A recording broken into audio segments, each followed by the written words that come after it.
Dear viewers, welcome again into the show of Digital Educational Hackathon, DigiEduHack. And I'm again glad to see you, Christoph, here. And soon we will introduce all the participants. It's going to be an interesting show, as it always was, because I'm a live example of this show about this influence. Because just 2 weeks ago, I registered myself as a teacher into the digital educational tools for the teachers in every corner of internet, in LinkedIn, in Facebook, and I love this content, really. Welcome to the club, Mart. It's really great to have you time. on board. Yes, it takes definitely. time. We have a lot of barriers, yes. Because I don't have a time is the first barrier. Then I don't remember what it was, where it was.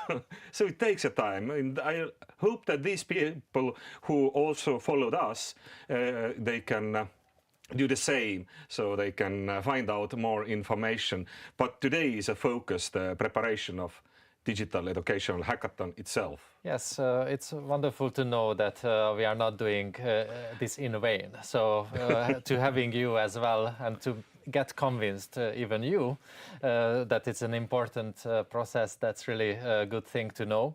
And definitely today gonna be a culmination of all these webinars what we had so far, because today we will talk about how to become a digital education hackathon winner. So if you go forth and not only just join this club, but you would decide to join the hackathon itself and you want to be a winner, this is going to be the opportunity to get the best hints from the most experienced people in the field. Thank you so much. Probably for me, it's going to be for the next year. Okay. So everything takes a time with me. Of course, yes. But I'm sure this... I will take the hints from here as well. I will ask it. You will have the first-hand hints, just like our viewers. I can promise that. So actually, we will dwell into the preparational details, so how to prepare for the DigiEduHack Day. So you know this is going to be a really engaging event, but at the same time very demanding event and on some ways, because it's like a 24 hours event, like this classic hackathon format. You can't sleep or you don't want to sleep. Well, I think it's going to be that exciting that you don't want to sleep, really. Yes, and so here today we will find out what to expect during this day. So how to prepare as a participant, how to prepare as a host, and how to get into the winner team about this event. And who are the guests who will introduce it? Such a topic. So we will have 4 guests today in general. So we will have Madeline Kivikangas, who's been already once our guest some episodes ago. And she's the project manager of DigiEduHack. DigiEduHack is one of the organizations which are providing the hackathon understanding, hackathon knowledge for the DigiEduHack itself. So they are one of our consortium members. And then we will have a guest from Spain. His name is Francisco Bujan. He's representing another consortium organization, CARSA. This is an innovation consultation company. And he will share information about evaluation and monitoring. So this is also very important, you know, that to win the hackathon, it's very good to be aware of the evaluation criteria, that what's important, what are the perspectives from the jury, how to progress during the process. Of course, it needs to be in the planning phase already. Yes. And we also have 2 other very experienced guests. One of them is Tomi Kaupinen. He's from Finland. He's the head of the Aalto online learning program. And he also very experienced in digital innovation. So he's running his own podcast, which you can find also on Spotify. It's called Reaching the Clouds. I think he has I will a Google it. lot of interesting guests, and this is another club for you to join. And we have another great guest, Professor Mark Brown, who is a steering committee member from the DigiEduHack, the previous steering committees he led. So he's been following up how this DigiEduHack idea grown into what we see today. And at the same time, he's the director of the National Observatory for Digital Education in Ireland. So he has a really global overview, especially he's originally from New Zealand and now a professor in Ireland. And at the same time, he's the vice president of one of the most influential digital learning network in Europe. It's called Eden. So I think we will have a lot of interesting guests. And in addition to the evaluation criteria and unlocking these secrets, how to win the education hack, we will also get some top hints. So you can also ask about these secrets and you know, all these little details, how to act to become a winner. I will ask it for sure. Thank you, Christoph. Thank you, viewers, and soon we will be back with the guests here in the studio. See you soon.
Dear all, dear viewers, welcome back and welcome our new guests. Not so new as well, but for someone in the audience, there are the people who don't know you yet. So in the first question, I will ask to introduce yourself a bit more than we heard from the Christoph mouth.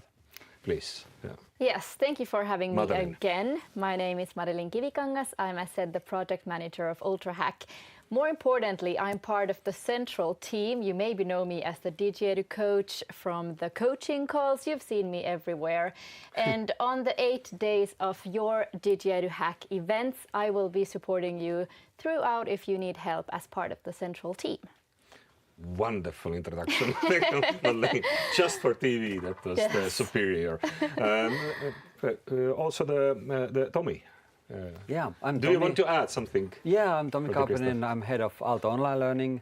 We've been running many challenges, hackathons over the years, 3 alone in digital education hackathon. Also this year we run a hackathon or challenge in DigiEduHack.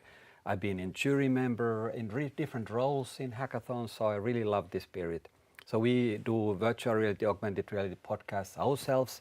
I have this Cloud Reachers podcast that Christoph mentioned. So yeah, that's kind of the small essence of everything we do.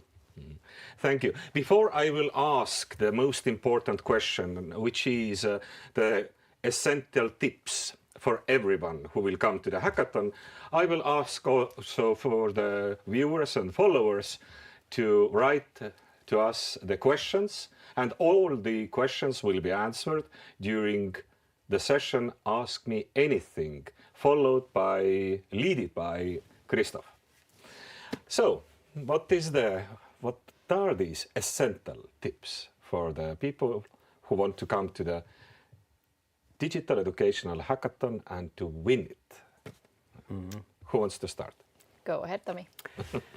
Oh yeah, thank you so much. There are many things. I think most important thing is that they bring their rich background, their cultural background, all their experiences from their previous life openly to the table, and they are proud of being themselves. They are strong, they are brave also to try something new. That's, I think, one of the things. And then also to be able to and willing to collaborate with all these other diverse backgrounds to create a better solution, and also to really try to think like, okay, what is a solution that truly answers to this challenge, whatever the challenge might be. Yes, that's the one thing. Yeah, that you can cooperate. There you have the willingness of cooperate, and you have the rich background of yourself. Then you can find the solution for the problems. Do we want to add some tips, Madeleine? Yes, there are so many things to add. Diverse skills in a team in terms of brainstorming and thinking of what to do and how you can make your solution the best, super important. But I will go in the deep end immediately and say you will run into problems. It's a hackathon. You will probably not end up where you thought in the beginning. So you should have a safe space within your team to not only brainstorm, but troubleshoot and pivot and be ready to take those problems and work through them. And I think that's a success factor. Kind of the flexibility we need to have. Exactly. Because this aim we have in the beginning, maybe, or for sure, not going to be the same in the end of the day. Yeah, exactly. Yeah. Totally. It's almost like storytelling, right? Yeah. So it happens on a place, this challenge, and then you have characters, so the participants, then you will have these conflicts, you will hopefully find a resolution, so, it's like something that heals the problems or anything that you face up, and then you come up with the right solution that perhaps none of you could think of in the first when you first started to think about the possible solution for the challenge. Exactly. So the team is very important. How to form the effective team. Some tools, Madeleine, you already told us. Yes. But maybe there are more secrets. Yes, there are a lot of ingredients to a winning team. First of all, we talked about the skills, your own skill sets, maybe find some other teammates with complementary skills so that you can divide the workload more evenly and you have your different areas of expertise and responsibility. I would also say to think about the team size. If you're working alone, you're going to have a tough day. You're going to have a tough hackathon. If you're a team of 10, you're going to have arguments. You're not going to be able to see eye to eye. So find a good amount of people in your team that you can... 5 until 7? Yeah, something like that. This? Yeah, whatever works for you. 3 to 4. 3 to 4 also. Yeah. 3, 4, 5, 6, something like this, so that you have your own area of expertise, but you're not too big that you can still work together. Yeah. Great points, and I would like to add also the role of roles. So specific roles that, okay, you have certain skill sets, but then, okay, this role, like let's say designer or programmer, they really help in communicating that, okay, you might have also other skills that might be good for other roles as well. But then if we think about the responsibilities within the hackathon, it's really important that we have different roles, that people are accountable for what they are contributing to the team. Yeah. And I could still add before we go forward that the team is, of course, the team members. Oh, yeah. But don't forget the mentors and others that are supporting. Take them as part of your team and get feedback from them as often as you can. So remember that your team extends to your hosts and your mentors as well. Absolutely. And also, like that's great because it comes to my mind also like the previous experiences. Always thinking that okay, what would that whoever other person do in this case, right? Exactly. We all have some idols in our lives, like experts. What would that person do in this kind of challenging situation? Very that true. really helps. Yeah, that's interesting because my area is also the risk and crisis communication. If we build a team there, and it's always in the crisis is a lack of time and lack of resources. You also have the lack of time and a lack of resources. Yes. Some kind of such of tools like logbooks or briefings among the members, something like this to record the process. Are these tools also important? Yes, definitely. So tools for time management, communication, that you have check-ins with your teams, but you remember to have breaks, all of those, have a structure and a strategy. It's super important, yes. Exactly, and perhaps use colors, so different color codings for different kinds of things. You were mentioning about time management. So like, okay, now we have used 3 hours for the ideation. Perhaps it's enough, right? So we need to end up and go to the next stage. Exactly. And these color codings might help you to really understand where you are at this point, how much time is still left, and also to really move on. What kind of challenges the participants have? They're hungry, they're not sleep, they're angry. What are these challenges? Hungry, you never know. They will have, as I said, you can't go around it. You will have some problems. I'm just going to name one and then you can take over after. I would say the technology and technical parts. Sometimes the teams wait until the very last minute before they test their applications or anything. Don't do that, because then you might have a problem that you don't have time to solve. So I would say, keep some time. Exactly, like test it as you go and debug, test again, pivot, get feedback, debug, so that if you are doing a demo or any technical thing, test it as you go, so that you don't need to notice that it fails at the last minute. Yeah, absolutely. Great tips. And I was also thinking about pitching, because pitching is at the end, right? So I would really advise the participants to start thinking about the pitch right from the first second or minute. Because I mean, of course you don't have to finish it back then, but it's about storytelling, so that they start from kind of the solution and like what is really they offer for the challenge, and not to focus too much on like all the background knowledge and literature and research and theories, which are also important, of course. But this is what we have been seeing in pitches. So really successful pitches are the ones that focus on excellent story. That okay, this is the challenge. This is how we are going to solve it. That this is the context also to make use of the solution. Yeah, you could have the world on a plate, but if you can't present it, then no one knows what it's worth. Yeah, and it's need to be in the beginning, as I understand. You sit down. And perhaps having participants together, kind of pitching to each other. Like, okay, 1 minute, I'll give you a story how this idea could actually be helping the challenge. So again, don't leave it for the last minute. Exactly. It's like a testing or something else. Totally. Time management. Time management, exactly. And iteration, right? Yeah. You don't have to finish the pitch in the first few hours, right? Exactly. Because you don't have to, right? You still have 24 hours to finish the pitch and the solution, everything. Yeah. But iteration. True. But these people who want to come to the hackathon, what are the advices from you before they come to the hackathon? Maybe about the structure and format, something, how to prepare yourself mentally and physically for that such a 24 hours of run? You said it, prepare. Anything you do, make sure that you do as much as you have time before. Do some research on the area that you're working on. Get familiar with the challenge and the annual theme, of course, because that's what you're evaluated on. Maybe you can already test out some tools with your team. Do some ground research and ground testing. Absolutely. Look at the background materials for the challenge. Also, you mentioned exercise. I mean, do physical exercises, do mental exercises. I mean, be prepared for this 24 hours. Sleep well. Yeah, Sleep buy well. snacks. Yeah, buy snacks. Exactly. Have some jogging. Jogging, in absolutely. the last. Own weight exercises, meditation, Exactly. you name it. Yeah.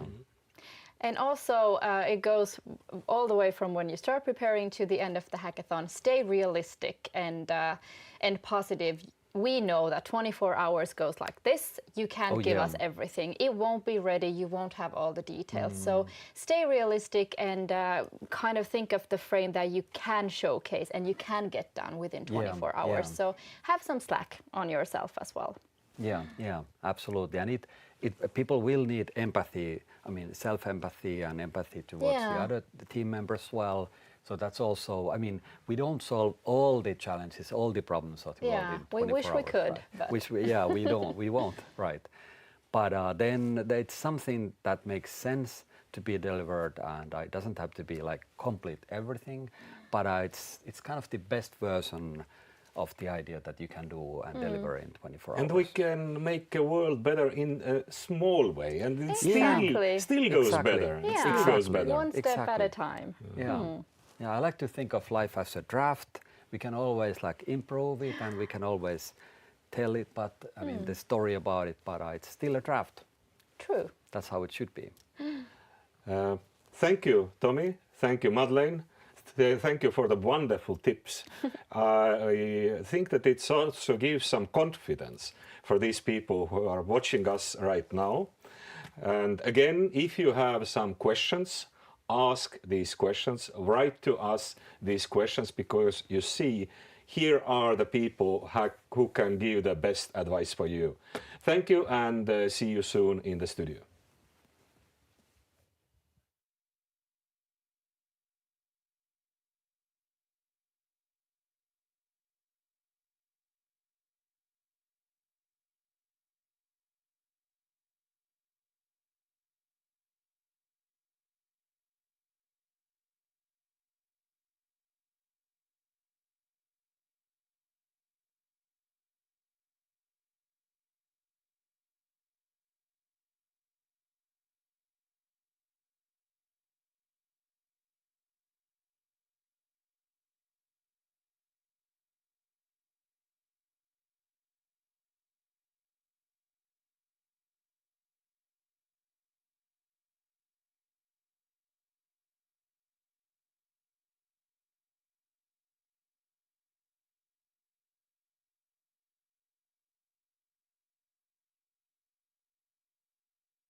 Welcome back.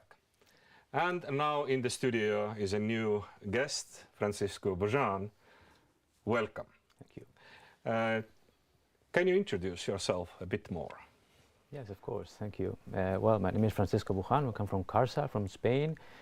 We are a consultancy company, as was previously mentioned, and we've been, I'm a project manager, senior innovation consultant there, and we've been running many evaluation processes, different programs for startups, for entrepreneurs, for also for companies, and that's why we're in charge of we are behind the scenes of this evaluation process of the winning teams that will participate in this year's edition, Digital Education Hackathon, and we're really excited about that. We've been working on the evaluation criteria. We've been working on the platform that will help experts to evaluate the winning solutions in each of the hackathons, and we've been really working on that, and we've been also creating communities, because this is a way of creating communities as well, and so putting together groups of people that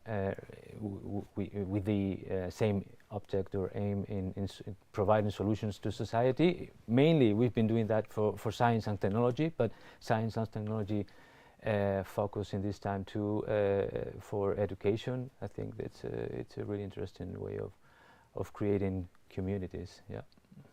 Evaluation is a tricky thing. I mean, to evaluate the real impact is quite tricky. It's a tricky thing because you have to ensure that that's done in a transparent way on the one hand, but also in a fair way, and to everybody has the same, the same opportunities, and you have to keep the group of experts that are going to evaluate align with the same idea, align with the same concepts, and so they apply, of course, their own knowledge equally to all the solutions that will be evaluated, and our job is to help them understand that and to help them do that in a transparent and in a fairly way, and that's not, of course, not easy, because people come from different backgrounds, different expertise, which is good, but you have to make sure that they do that also in a timely manner. So yeah, it's a tricky thing. Actually, I totally agree with you. Thank you. Madeleine, why is this evaluation such of important? Maybe it is a stupid question, but maybe not. There are no stupid questions. Some can be.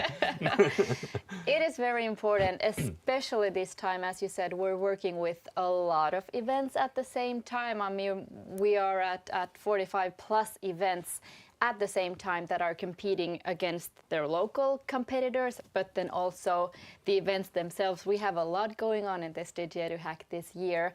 So of course, for everyone to have the chance to become that 1 out of 4 global award winners, we need to have a fair evaluation criteria. That's true.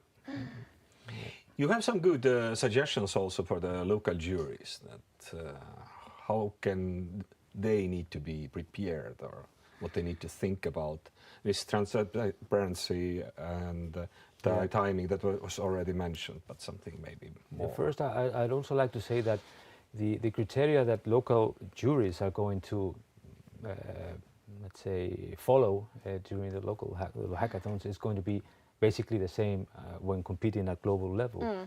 So, so the principles or the suggestions would be more or less the same. That they and also for the participants to really understand what are these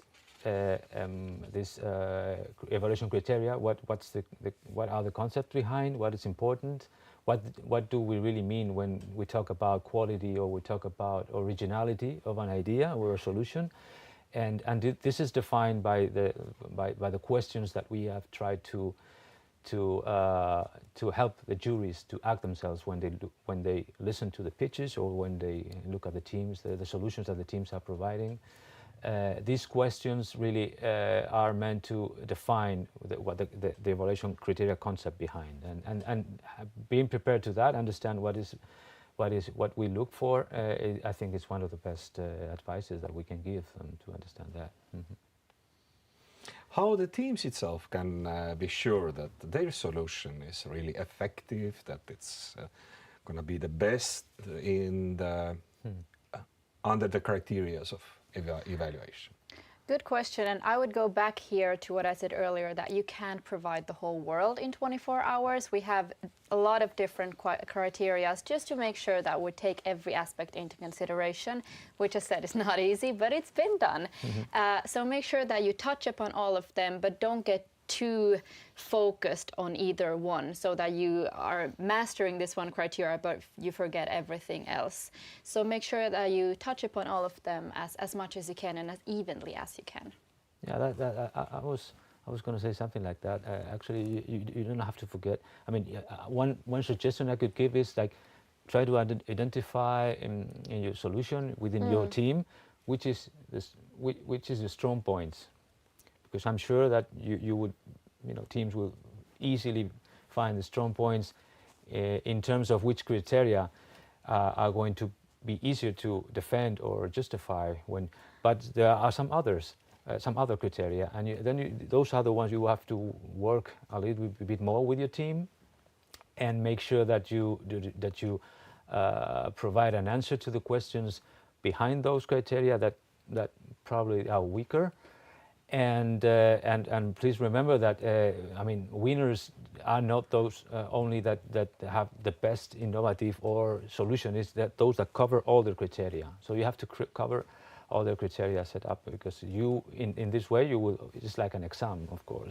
You will get more points. As the more points you get, the more chance you have to win. So you have to cover all the criteria: transferability, feasibility, and as I said, you probably it's easier always to identify which are you best on, what are your strong points, but you have to identify the sooner the better your weak points, and focus on trying to work with your team in giving answer to those weak points in terms of the criteria that you're not probably most directly addressing to. Yeah. In this year, there is a title, I can read it, People at the Center of Digital Education. Does it affect also the criteria of evaluation? Do we need to think a bit differently than the previous years? Or is it the same? Well, it's different in that sense that the impact definitely is taken into consideration, and the fact that you answer that theme this year is taken into one of the criteria. So definitely, as I said, always go back to the theme. That whatever how great your solution is and it's innovative, it's so high quality, it's transferable, whatever the case may be, if it's related to something completely different than people at the center of digital education, then you kind of missed it again. So stay focused not only on the criteria but the theme. Yeah. What does it mean for you, this title?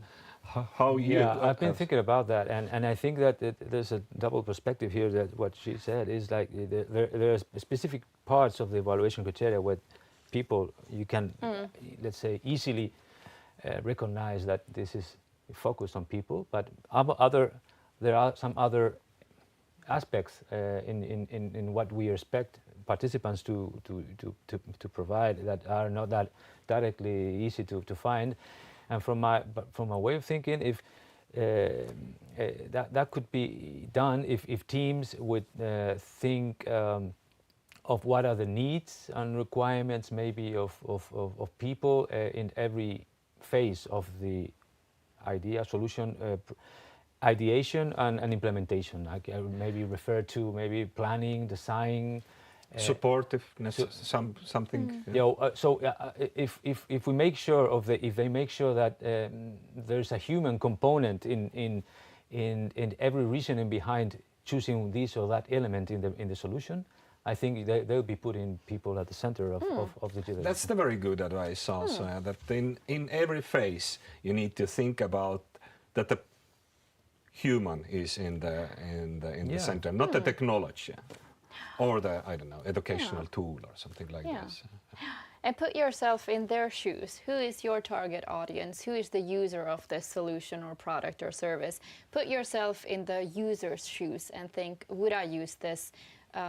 What should I tweak or improve so that it would be the best experience for that human that is in the center here? And also I would also say, furthermore, consider, maybe you can picture or imagine as scenarios, and also not only the target group, but also those people involved in the provision or in the making that solution accessible to. So there's like a value Partners, chain. Like a value chain. You can imagine people, in different phases of putting that solution into practice. And if you again consider the human components of those people involved throughout the value chain, that you will be again putting people at the center of digital education. That's what I would say. You can also what my suggestion was also to try to, when I put myself on the discussions of the teams, you were describing that in the previous session, categorize, maybe think of different types of profiles of people, backgrounds, professions, and maybe social, cultural, age. So different categories of people that can be influenced, impacted by your solution directly or also indirectly. So if you do that, if you're able to do that, you'll be, again, putting people in the center of digital education, I would say. Yeah. Here are already a lot of tips we heard, especially right now, also about these phases. But yeah, also this session is about the hints and tips. If you want to summarize it in the context of evaluation, then what are your tips? What do you want to say for the participants? Good question. I would say hopefully the hosts have come up with a diverse jury. So we have different expertise, we have technical jury members, business jury members, and so on and so on. So think when you're doing your presentation and your pitch that you are not only pitching to technical experts or professors, you have one of each. So make sure that anyone who listens to your pitch, regardless of their background, can be able to understand why it's so good and so innovative. Maybe that would be something. Yeah, Thank you. I would say to get prepared, because the word prepared was also in the previous session. Get prepared, understand the concept behind the evaluation criteria, what is going to be you're going to be judged on. Read carefully the questions that define these criteria, and try to prepare answers or get answers of those questions. Short, clear, and convincing. Short, clear, and convincing. And maybe, that's good to remember. maybe also you could work with your team in preparing graphics, diagrams, pictures, tables if possible, and also maybe quantify your assumptions and your objectives. Always providing numbers also help. Will convince. And of course you have to be ambitious, but not too much. So you have to balance those types of things. Easy peasy. but graphics, tables, numbers, and short and convincing replies on that. I think that also will help to at least to win. To win. I was going to say that, to win. Yeah. They want all. Yeah, it's tough, but and get you need to get some points from little things, and those little points will be your winning points at the end of the day. So concentrate, as you said. Don't forget all the evaluation criteria. Don't focus just on the strong ones, but focus on the others and cover everything, because you will get more points and you will have more chance to win. Thank you so much. That was about evaluation. Thank you, Francisco. Thank you, Madeleine. And dear future winners, we didn't end it yet. Next tips will come soon.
Dear viewers, now I need to ask your full attention because this session named Winners Top Tips. You already heard a lot of tips, but now there are the top tips, and we have a new guest here in the studio. And welcome, Mark. Thank you. Can you introduce yourself a bit shortly? Sure. Well, I have probably the simplest name, Mark Brown. People who don't know me, I'm originally from New Zealand. So I guess you could say that I come from down under and I already see the world from upside down. Actually, additionally, I'm colorblind. So I see the world quite differently from many people. So I guess and that's your strengthness. Exactly. I think so. That's what I'm saying is you need to bring a different perspective to this event.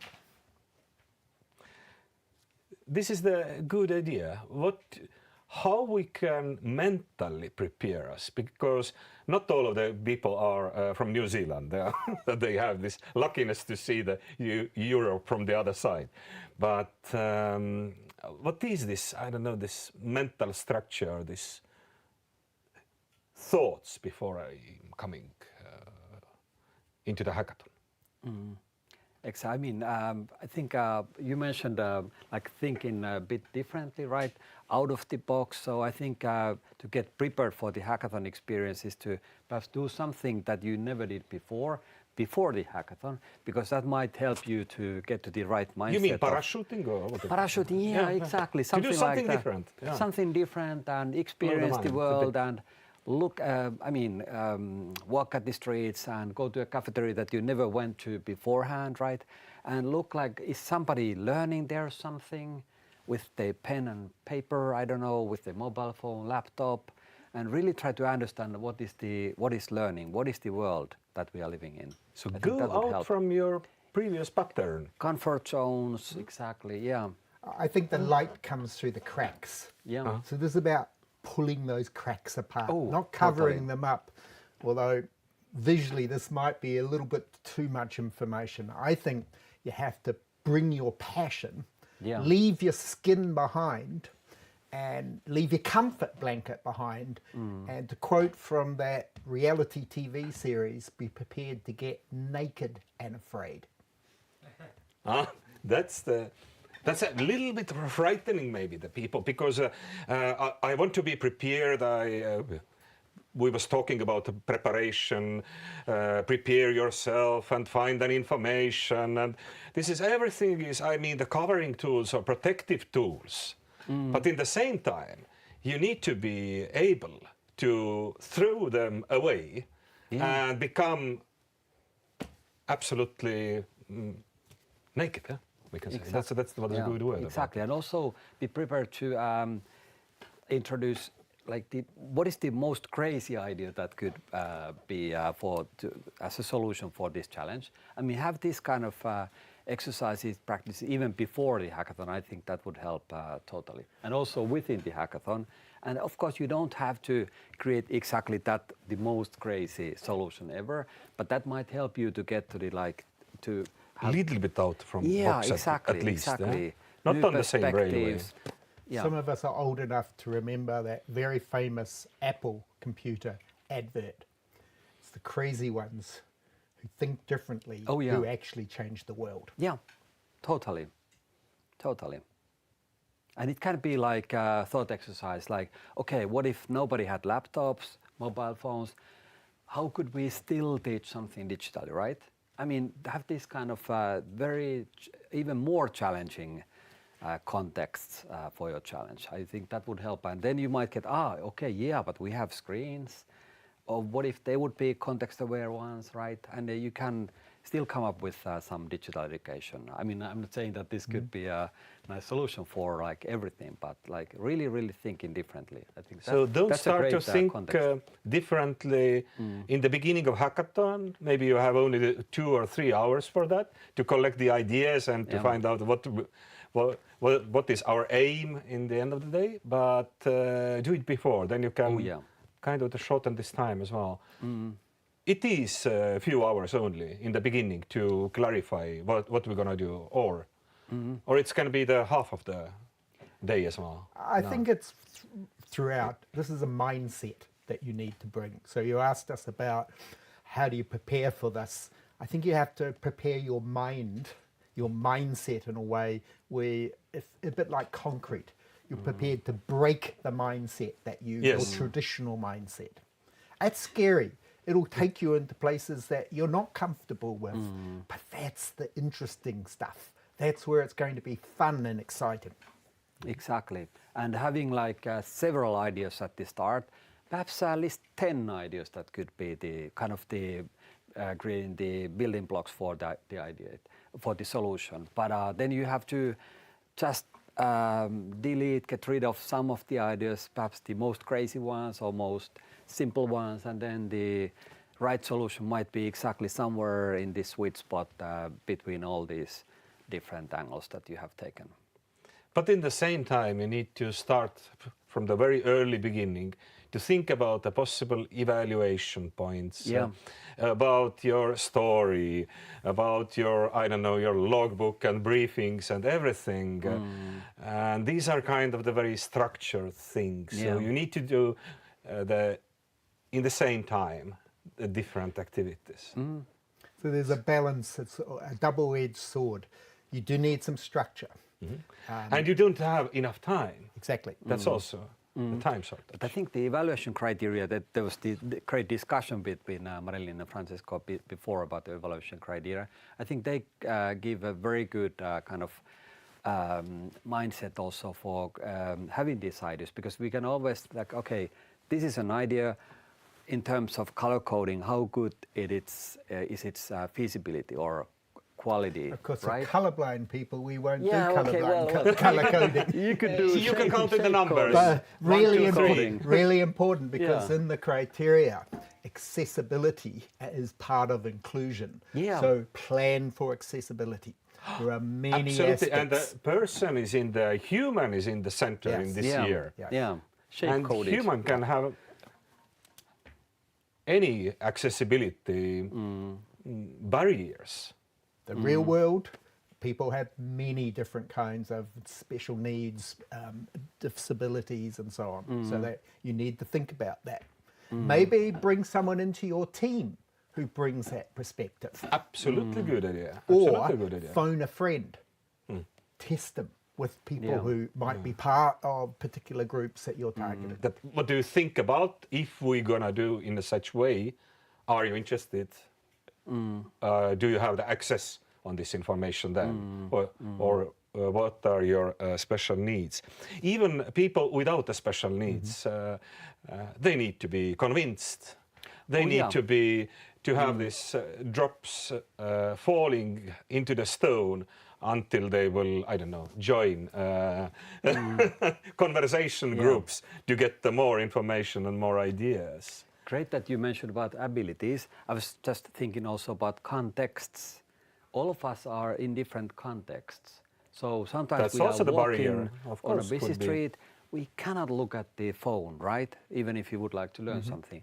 Then, for example, podcast might be the solution, but not always. If it's too busy street, you really want to hear what is happening around you. So really thinking about different contexts might also help to I get a actually better think idea. that links to, and I'm wearing a hat as a previous judge, make sure there's a genuine, a real problem. Oh, at yeah. the core of what you're trying to solve.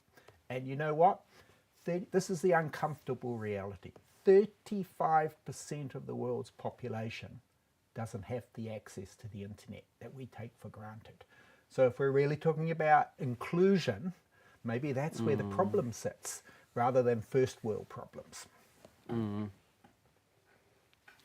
Yeah, and to ask from yourself, and so what? I want to do such a. We ask it from the before the students start to write the thesis, and they just found the best problem in the world. Then we ask, so what? Yeah. You want to solve it. Why? So what? What's going to happen? How it will make a world better place to live? So such of questions also maybe that Excellent. this problem framing phase. I mean, So you will see that societal impact is one of the most important criterion. yes, in How this year. can you demonstrate with evidence Yeah. that you're going to have an impact? Yes, tell the stories, but I like that idea of narrative and numbers. Yes. Numbers can be convincing too. So tell the story with passion, because it needs to have an emotional aspect, but the numbers need to sit behind it. Yeah, exactly. Whose life will the solution actually change?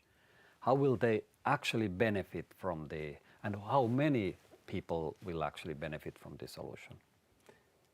Is it true that winning projects are kind of the inclusivity projects, that they have something very, very special, some special idea? Yeah, I would say Is it yes, true? absolutely. Or Well, I'm going to wear my hat as a previous judge. Since I've cited one TV program, here's another. When you look at the end, there's an X factor. it is. There's something that goes beyond the criteria that just stands out. What's that X factor? Now, that's very hard to explain, but it just, as a judge, hits you. And you Yeah. say, wow. Exactly. And that might be exactly that there's perhaps even just one participant that has been for a longer time dreaming of creating something like this. Wow, this is the right context to do it, this digital education hackathon, with these people having very different skill sets or complementary skill sets. So, and that might be creating exactly this X factor. And especially for maybe for the narrative, because the numbers we can find out the best one through the rational thinking, really, for this preparation. But the feeling, this comes through the narrative and through the passion as well, as you said before. It's a strange or hard thing to explain, but sometimes the most powerful ideas come from that principle of keep it simple, stupid, KISS. Yeah. So, yes, it will be complex. The digital learning ecology is very complex, but an ability to just put it simply in KISS principles. Oh yeah. KISS principle is a wonderful principle. Totally, and also I would add dreaming big. So at the start, perhaps think like, okay, if you would have everything, all the resources of the whole world, what would your solution look like? And I mean, as a crazy ideation kind of phase, it might give you the one thing that you are actually passionate about, and that might have the kind of, perhaps it wouldn't be like 101 to your solution, but it will give you some right mindset to actually produce that. Which fits really neatly with the second major criteria, which is around disruption. Oh yeah.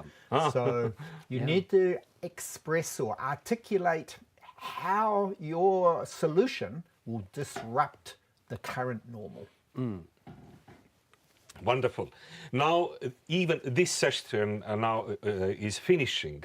So I have the last question for you to summarize with a few sentences. What is the most important for the question winner's top tip? Who wants to start? I'll give it a shot. So I think to be prepared to be creative, communicative, collaborative, but also to be critical thinker within your team. And not 4 to- C's. 4 C's, exactly. And then also I would add empathy and also really this kind of what I said, like think big, think differently. Thank you. Thank you. I'll just keep it simple. Just have a lot of fun. If you have a lot of fun, many of the things we've talked about might just look after themselves. Because at the end of the day, not everyone's going to win. But if you get a lot of fun out of this, then you're the winner. Yeah, think of it as a party. And this is also the learning process. Yes. Thank you, dear guests. Thank you, dear viewers. Dear future winners, I wish you the very, very best on the Digital Educational Hackathon. See you soon.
Welcome back. This is still the DigiEduHack Learning Opportunities webinar, and we are continue with the guests whom you already got to know in the studio.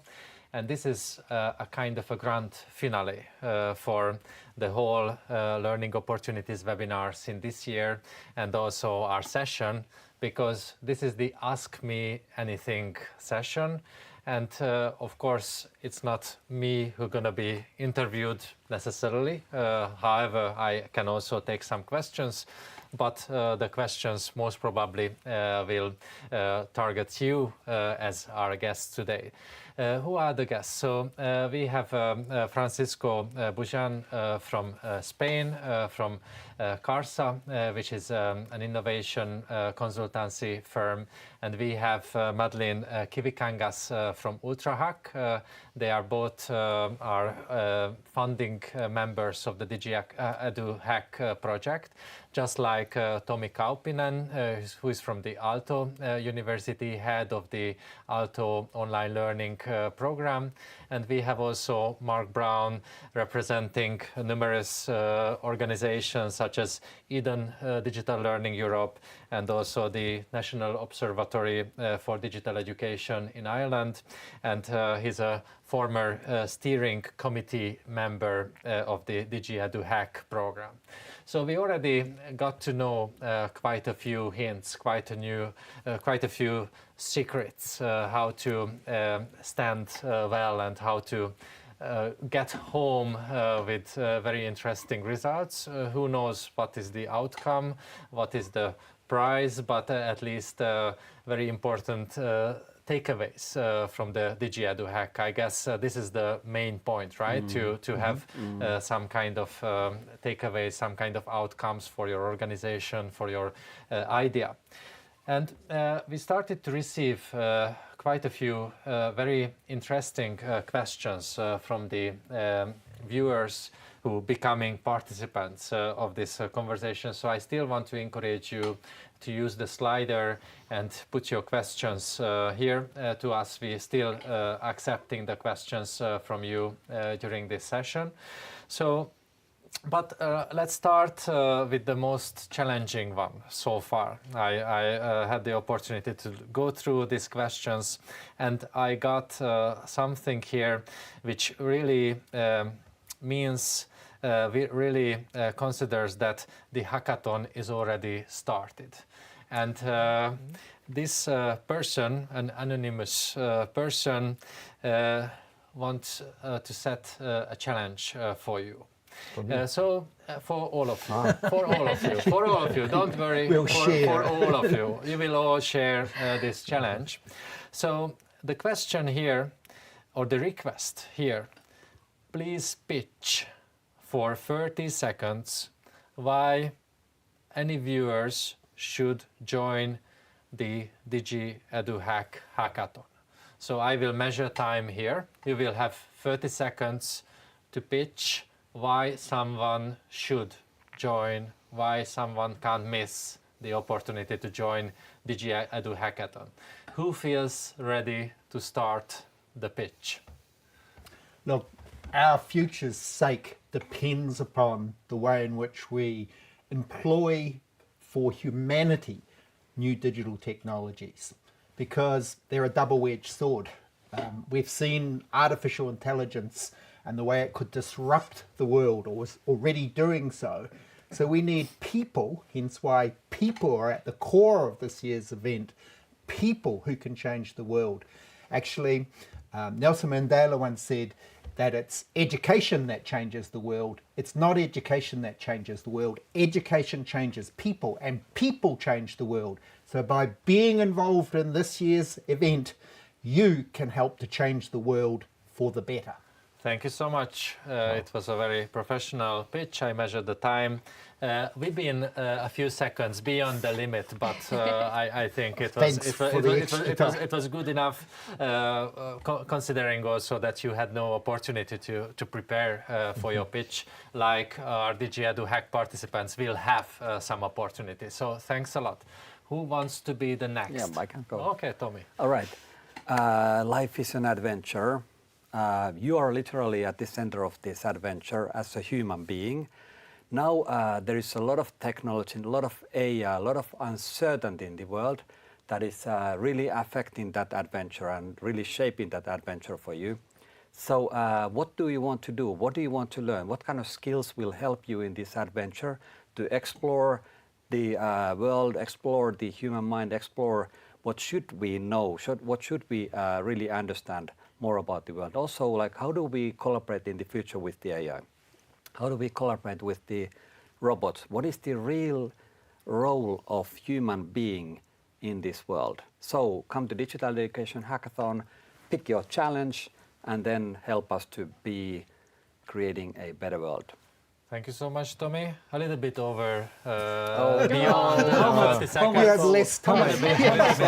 Like 10 seconds. 10 seconds. Oh no, yes. sorry. But I think it was really convincing. At least I more and more want to be there and then participate. So who's next? Let's go in order. Okay, Madeleine. All right. Yes, you took the challenge. Yes, Wonderful. yes. Okay. All right, let's go. Do you want to revolutionize the future of digital education? Do you want to learn from like-minded and industry experts, Europe and globally worldwide? Join us at DigiEduHack 2023. Help us solve the difficulties and challenges we are seeing today. Help us improve digital education and bring and create lifelong connections at the same time. Bravo! So it wasn't your first pitch, as I can see that it was, and you saved all the time. I was just gonna say, I had to bring the balance. and you set back the balance. Thanks a lot. Thanks a lot. Team player. It was fantastic. Thank you. So Francisco, this is set really high now. Yeah, so well, all the eyes on you now. So 30 seconds. Okay, let's try that. Why? Because I'm pretty sure that there's a lot of people there that want to do something for digital education, that you're not going to regret it. I know, again, that there's a lot of people that want to do something, and this is the chance to do it. This is the chance to learn also a lot from your peers. This is a chance to provide something to society, even a little thing, that every single movement counts. And also because you're going to have 2 other options next year and the other next year. So get in there and feeling your curiosity. Thank you so much, Francisco. I can see it, and I hope that our audience, our viewers, are also convinced that you are not the people who are only talk about the thing, but you are really doing the thing. And it was also, I think it was a very useful exercise also for our audience to see a pitch from those of you who've been part of hackathons many times before. So when we are talking about hackathons, then this leads to another question, which is coming from the audience, but also interestingly, we just discussed out of the studio with Professor Mark Brown, that nowadays the hackathon format is under some scrutiny, under some critique. So how do you see this format as a fruitful format for innovative and creative practices, and how you would ensure that no any types of ideas would be forgotten after the hackathon? So many groups participate and many genius ideas can emerge, but sometimes we can see that these are just vanishing. So how would you prepare the groups to protect against that, and how would you encourage them to bring those forward? So there are kind of 2 parts to that question. Yes. The first you started with around the format itself. And I think it's worth us acknowledging that the hackathon has its roots in business, IT, startups, and is subject to some critique from educators for that reason, that we're borrowing an approach that might not mesh comfortably with other ways of other pedagogies. What I would say though is social entrepreneurship is a nice mix or interface with some of those more entrepreneurial ways of thinking. So social entrepreneurship is well established, and certainly the hackathons I've been associated with are anchored in those sort of aspirations of social entrepreneurship. It's a hard word to say at this time, and transformation. The second part, I'm going to rely upon my panel members to give you a better answer, because I think that's a challenge we haven't necessarily done well in achieving. And I'm wearing my hat as a panel member, as a judge previously. Some great ideas came in. Sustainability is always one of the challenges. It's certainly one of the criteria, but you almost need to have an ideas inventory where the next year's hack shouldn't start from nothing, because we don't start from nothing at the moment. We build on the shoulders of the giants that came before us. So in some way, I think we shouldn't lose them. I haven't got a great solution though.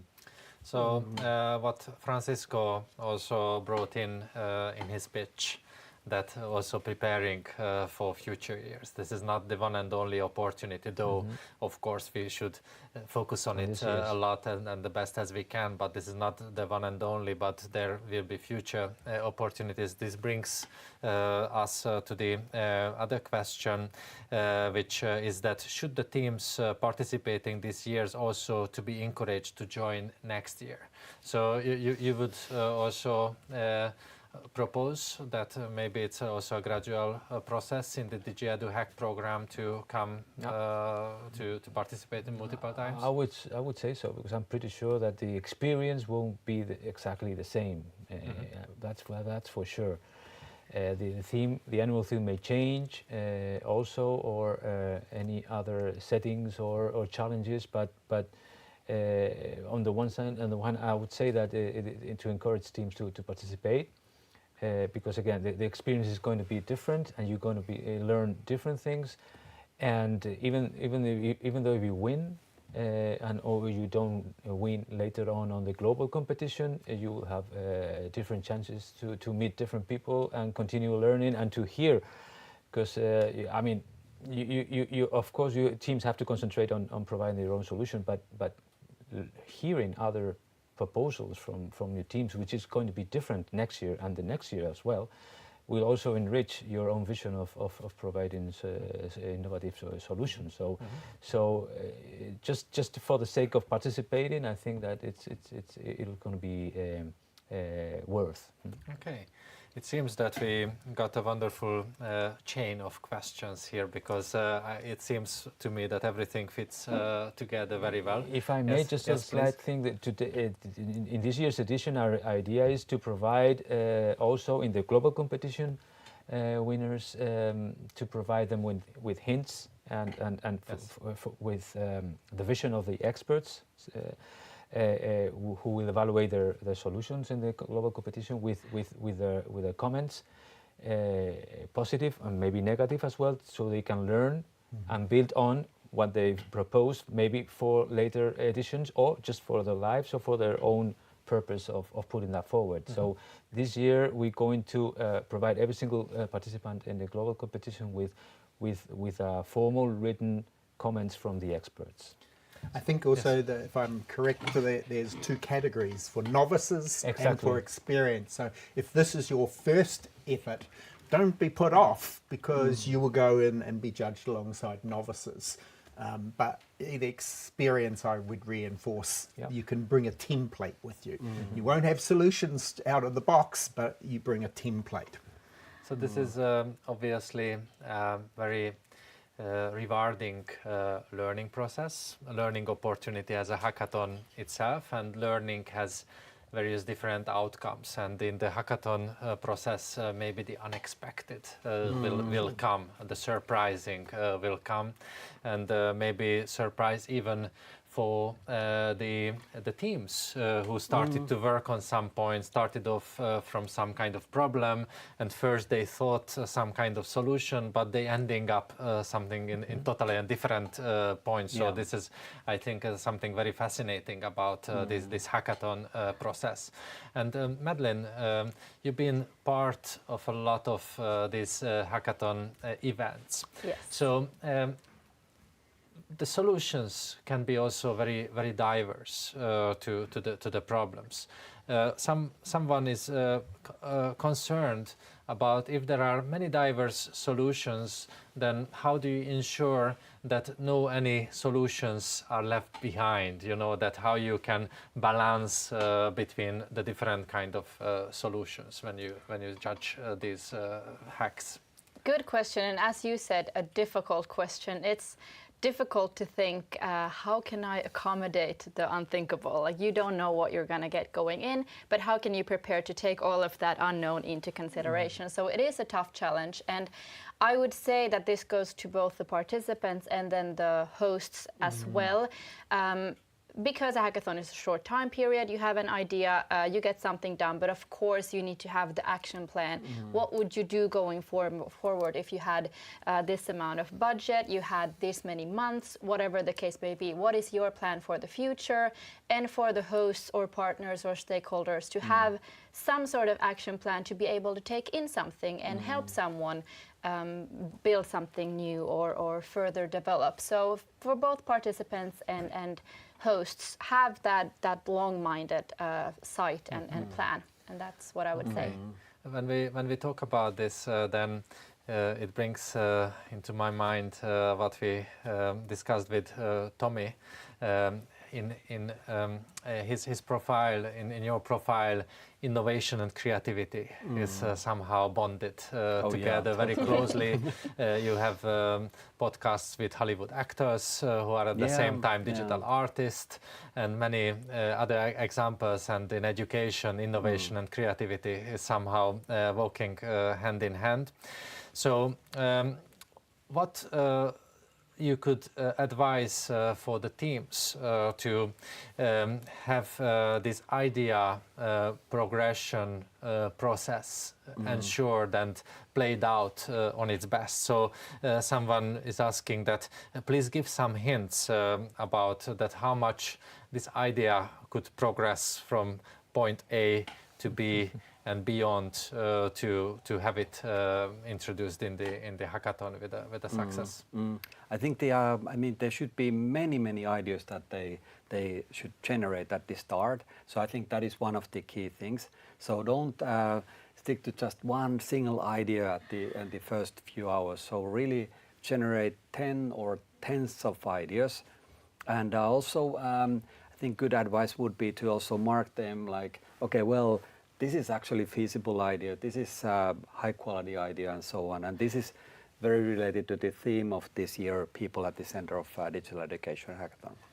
Digital Education kind of hackathon theme. So that's one thing. And also we were discussing previously with Mark that be brave, also think out of the box with your ideas. Think of the most crazy ideas that you could come up with for the challenge.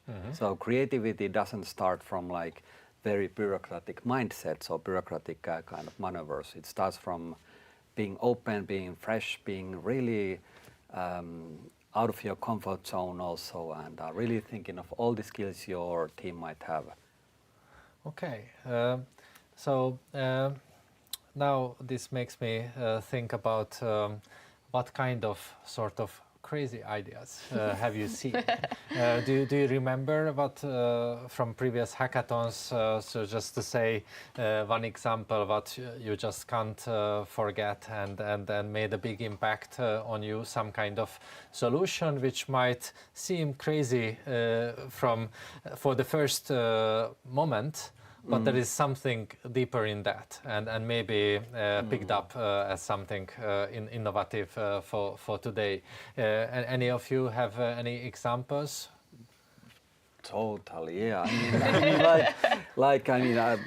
Just the winners of our challenges. So we have been running 3 challenges in digital education hackathon, and for example, Filia AI, which is the Filia AI, where the idea was that the AI is listening to you as a student, and then realizing your emotion level and feelings, and then reacting to it in a positive way. I think giving you support. I think that is a great kind of crazy idea, but very well was a solution for our learning with AI challenge. And many similar kind of crazy This ideas. is something what we could read about or fantasize about or imagining about like 30 years ago, 40, 50 years ago, but now it's possible. And, okay. Exactly. It's it helps you to think of science fiction is of course one thing, but there is something called design fiction, where you place yourself like speculative design. Exactly, also, 20 years from now, how would in that context your solution be very helpful for this challenge? Any other stories? I remember a solution that proposed, and I should preface this by saying I'm someone for ethical and moral reasons got out of Twitter on the 1st of January this year. So this solution was to provide a community building tool, a networking tool for educators, almost like a speed dating platform for like-minded educators. The world's a big place. There are other people that think like you that you can connect up with. So many of us used to use Twitter and other social media platforms there, but there's nothing really dedicated to education. Okay. I mean, I'm just thinking as a hackathon veteran, what to say. Veteran.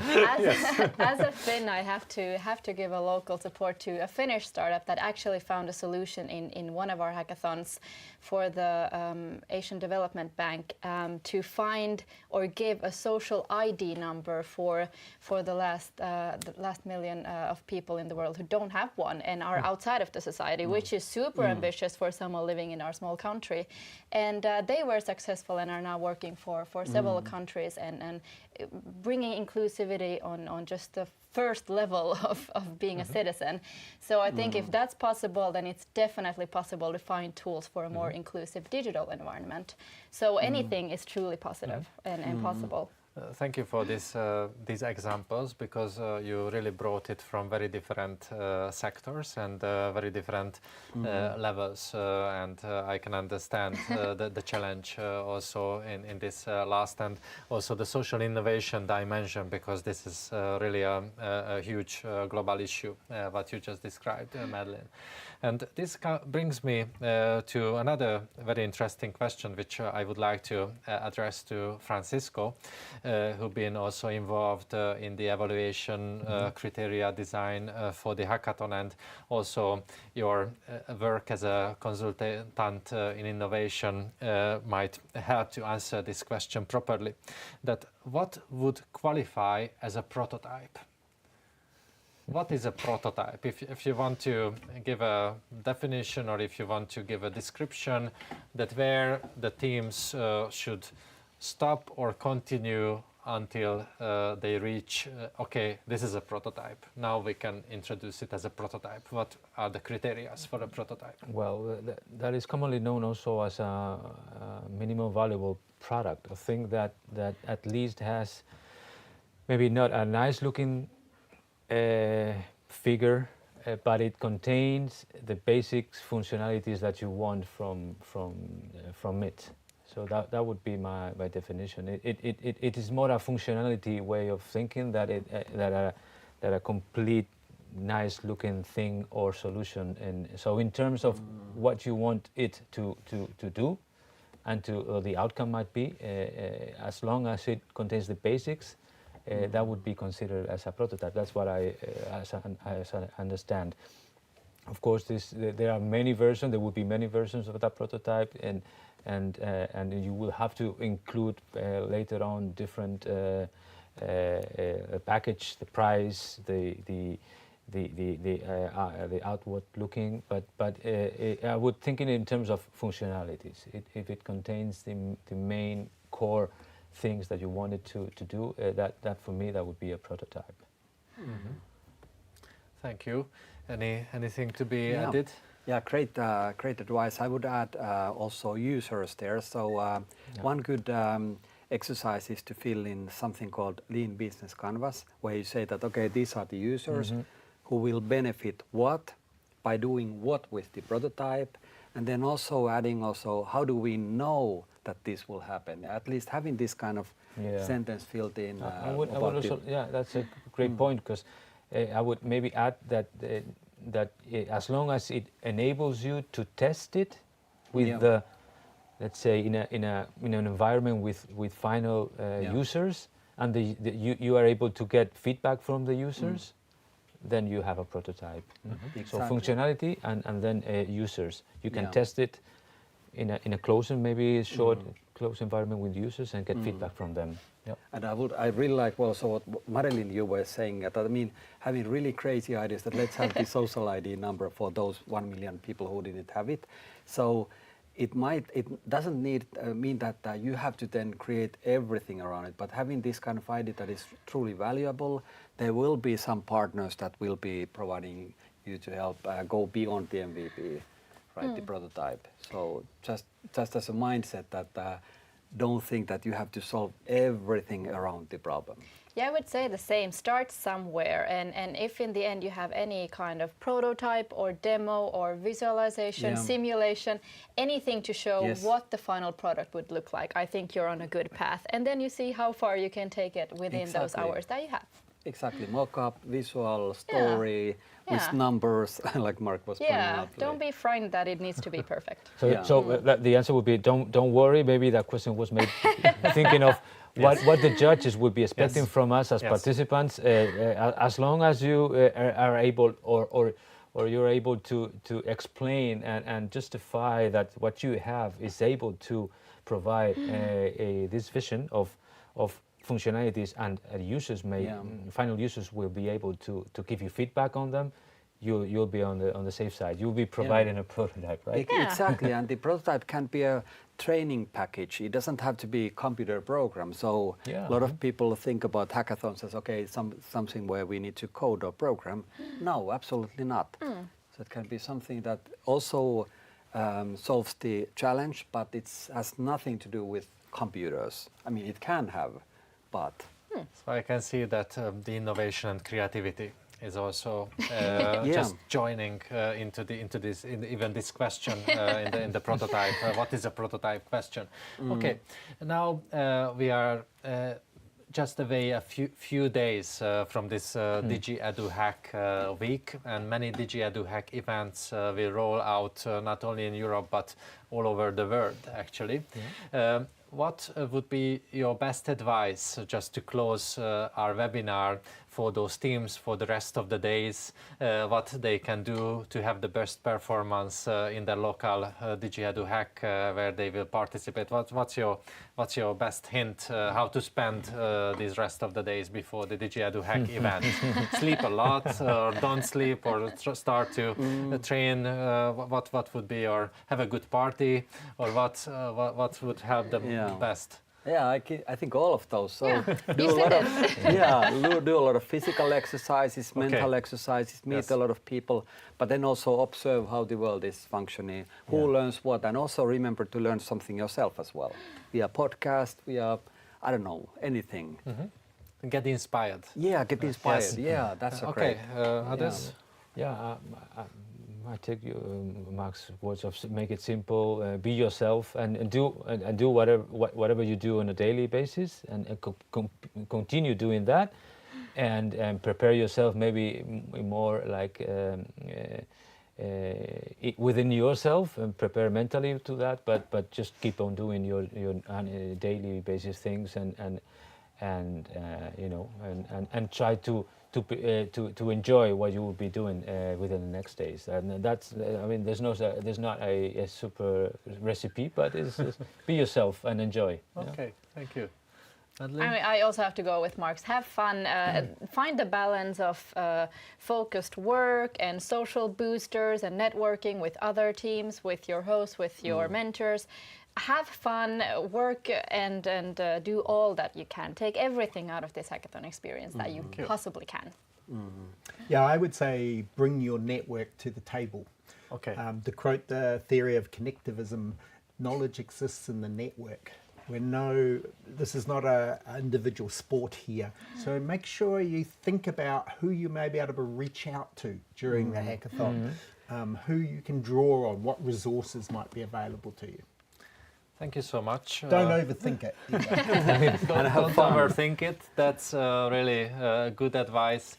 Get inspired and also bring your networked innovation, networked creativity, your collaborative creative abilities there to the hackathon. And I believe that this series of webinars were also a good example for building collaborative creativity and networked innovation, network creativity. So I'm really glad that I could be part of this journey, and I learned today incredibly a lot. So thanks a lot for dear guests for coming here to the Tallinn Media Center, and I'm really wishing the best for all the hackathon teams who are ready to join. I'm wishing the best for all the hackathon hosts, and I'm really curious to hear back about not only the winners but all the participants, and I'm really motivated to see how this is keep growing in Europe and all around the world. So thanks a lot for watching us, and let's meet in one of the local hackathon events in Tallinn or any other places around Europe. Thank you.